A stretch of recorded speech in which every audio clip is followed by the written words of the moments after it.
दोस्तो, आज प्रचंड भूक लागलेली आहे. तर बघूया आज दुपारी जेवणाला काय आहे. तर ताटाला मी लिंबू लावलाय, म्हणजे तुम्ही ओळखलंच असणार.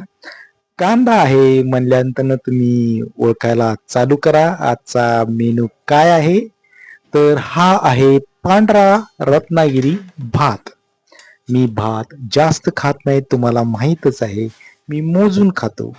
जास्त खाल्ले की पोट सुकतं आणि मग आपण कॅलरी सरफेसमध्ये जातो आणि मग आपलं वजन वाढतं.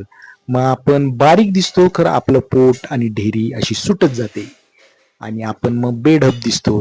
त्यामुळं आपण तेवढंच खायचं मोजून, जेवढं आपल्याला आपलं पोट आहे तेवढंच. आता हे आहे खिमा, मटणाचा खिमा.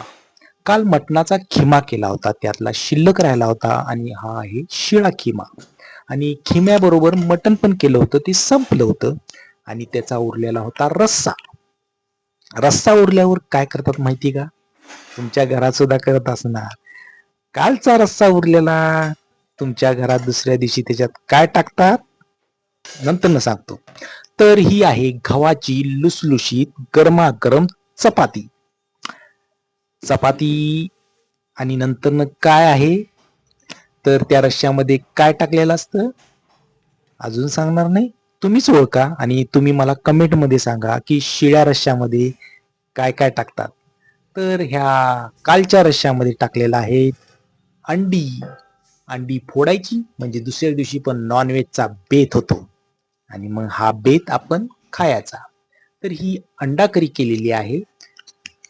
तर चला, मी किती अंडा करी खाणार ते बघूया. ही घेतलेलं आहे एक अंड. दुसरं कुठलं घेतलंय बघूया. तर हे घेतलेलं आहे दुसरं अंड.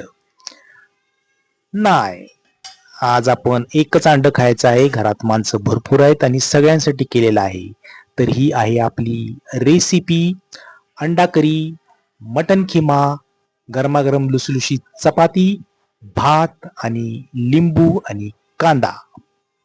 तर ही आहे आपल्या दुपारचं जेवण. थँक्यू.